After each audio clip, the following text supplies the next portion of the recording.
अनेक लीलाएं बालकृष्ण की, उनमें माखन चोरी लीला का विशेष महत्व है। अब देखो, ये माखन चोरी लीला तो ब्रज भाषा में ही अच्छी लगे, पर हमें तो ब्रज भाषा कोई ज्यादा आती नहीं है। और ब्रज भाषा में भी जो हमारे संतों के पद है, भाव हैं, वो सुंदर लगते हैं। एक दिन की बात है, हमारे लाल जी माखन लेकर के आए और अपने सभी सखाओं को बुलाए और बुला करके सबको एक पंक्ति में बिठा दिया। पत्ते में सबको जो है माखन दे रहे हैं। माखन लेने के बाद सभी सखाओं ने माखन पाया और हमारे लाल जी कहते हैं, क्यों, जरा बताओ इस माखन में कैसा स्वाद है। सखाओं ने कहा, कन्हैया सच कहें, ऐसा स्वाद हमारे घर के माखन में भी नहीं है जैसा स्वाद इस माखन में है। अच्छा ये तो बताओ कि ये माखन लाया कहां से। हमारे लाल जी ने कहा, चोरी करके लाया है। यदि ऐसा स्वादिष्ट माखन खाना है तो कल से हम लोग चोरी करेंगे। सखाओं ने कहा, कन्हैया तुम हमें चोरी करना सिखाओगे। हमारे लाल जी ने कहा, भैया मैं पैसे की चोरी की बात नहीं कर रहा, मैं तो माखन की चोरी की बात कर रहा हूं। और वस्तु की चोरी चोरी नहीं होती है। चोरी तो वो होती है जिसका हमारे जीवन में अभाव हो और हम किसी दूसरे से चुरा करके लेके आए, वो चोरी है। मैं पैसे की चोरी की बात नहीं कर रहा हूं, मैं तो माखन चोरी की बात कर रहा हूं। हमारे लाल जी ने कहा, आज मैं आप सबको प्रशिक्षण प्रारंभ करूं। हाँ, एक मंडल बनाऊं, प्रशिक्षण मंडल, और उसके मुखिया हमारे बालकृष्ण। तो महाराज प्रशिक्षण शुरू किया जाए। लाल जी ने कहा, इसका प्रशिक्षण आप अपने अपने घर में पहले दिन चोरी करो। पहली चोरी अपने घर में करो और कल सभी मिलो। सभी सखा अपने अपने घर में गए और अपने अपने घर में चोरी कर रहे हैं।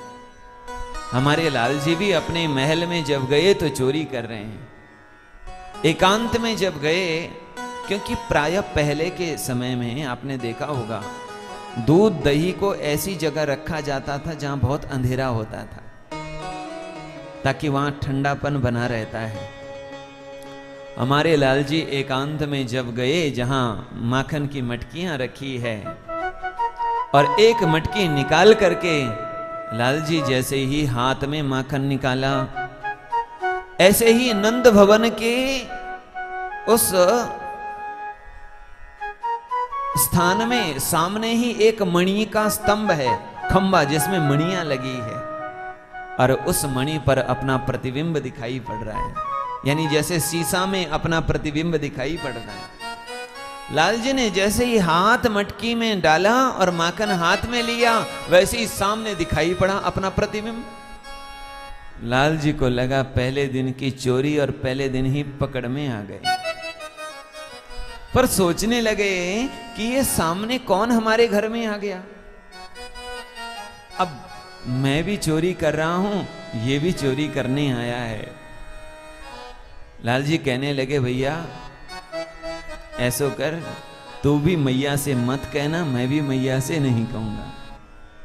तू भी माखन खा ले, मैं भी माखन खाऊं, बस मैया को मत बताना।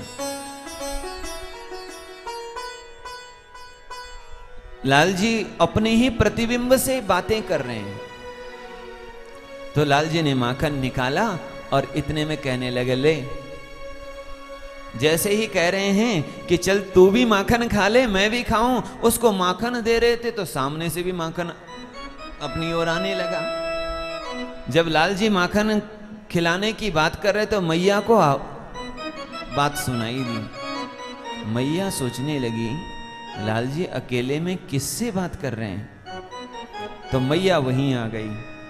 मैया ने देखा लाल जी मटकी में हाथ निकाल करके माखन हाथ में लिए हुए। इतने में मैया को सामने जब लाल जी ने देखा तो लाल जी समझ गए कि अब तो हम पकड़ में आ गए। तो हमारे बालकृष्ण ने बात को मैया से कहने लगे, मैया ठीक हुआ तो आ गई, देख तो हमारे घर में चोर घुस आया है। मैया ने कहा कहाँ चोर है? बोले मैया देख सामने, देख मैया हमारे ही घर पे आकर के, और जब मैंने कही आते कि भाई तू चोरी करने चले आयो हमारे घर पे, मैं जब मैया इसको कहने लगा तो ये मुझे डांटने लगा। मद वारणम न मनुते मई रोष भाजी, जब मैंने इसको माखन चोरी करने से रोका तो मैया ये मुझ पे ही गुस्सा करने लग गया। मैया ये लाल जी की बात सुन रही है, मंद मंद मुस्कुरा भी रही हैं, ये भी जान रहे हैं कि लाल जी कैसी बात बना रहे हैं। बोलो बाल कृष्ण लाल की। इस प्रकार माखन चोरी लीला भगवान ने की। हमारे सूरदास जी कहते हैं कि भगवान ने माखन चोरी लीला शुरू क्यों की, तो उन्होंने उसका कारण बताया।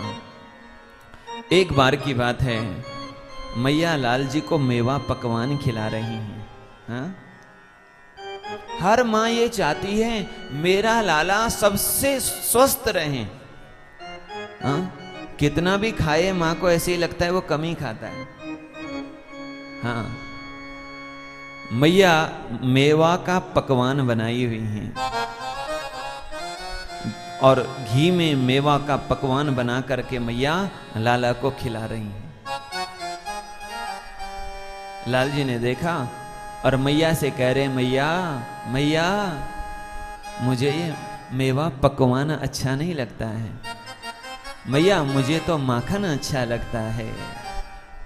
माखन मदन गोपाल ही भावे, भूखे छिन्न रहत मनमोहन, ताही बदो जो बहरी लगावे। माखन मदन गोपाल ही भावे, मैया मुझे माखन अच्छा लगता है, मैया तो मुझे माखन दे, मुझे मेवा पकवान अच्छे नहीं लगते। जब लाल जी मैया से ये बात कह रहे थे, उस समय एक ब्रज की गोपी पीछे खड़ी होकर सुन रही थी। ब्रज की ग्वालिनी ने सुना कि हमारे परमात्मा को, हमारे लाल जी को माखन पसंद है, माखन अच्छा लगता है। ग्वालिनी ने मन ही मन प्रार्थना की और मन ही मन प्रार्थना करके कहा, प्रभु यदि आपको माखन अच्छा लगता है ना, तो मैं तो ग्वालिनी हूं, मैं तो, मेरे घर में तो और कुछ है नहीं, मेवा पकवान भी नहीं है, पर यदि आपको माखन अच्छा लगता है तो आप मेरे घर पे आओ और माखन का भोग लगा करके मेरा मनोरथ पूर्ण कर दो। जन्म जन्म का मनोरथ मेरा सिद्ध हो जाएगा, पूर्ण हो जाएगा। गोपी ने मन ही मन जब मनोरथ किया, हमारे लाल जी, हमारे परमात्मा तो अंतर्यामी हैं। अंतर्यामी प्रभु ने उस गोपी का मनोरथ पूर्ण किया और उसका मनोरथ पूर्ण करने के लिए हमारे लाल जी उस गोपी के घर में गए और माखन का भोग लगाया है। पहली बार गोपी ने लाल जी को इतने निकट से देखा। आहा, ये गोपियां वही तो हैं जिन्होंने हजारों हजारों वर्षों से भगवान का ध्यान किया, उपासना की।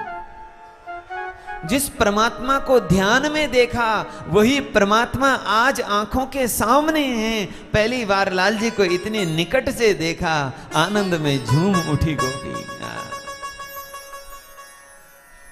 अब देखो, जिस परमात्मा को दर्शन करने से भक्त आनंद में झूम जाता है, माझा मना लागो छंद। हाँ? छंद लागो छंद गोविंद। उस परमात्मा का ध्यान करने में, उस परमात्मा का दर्शन करने में भक्त इतना आनंदित हो जाता है। और वही परमात्मा जब सगुण साकार रूप में प्रकट होकर के सामने है, तो आप जरा विचार करिए, उन ग्वालों का, उन ग्वालिनियों के आनंद की क्या सीमा, कैसा सौभाग्य, और उनके आनंद का बखान कैसे किया जा सकता है। सूरदास जी का बड़ा सुंदर भाव है, आइए हम सुने। बोलो बाल कृष्ण लाल की जय।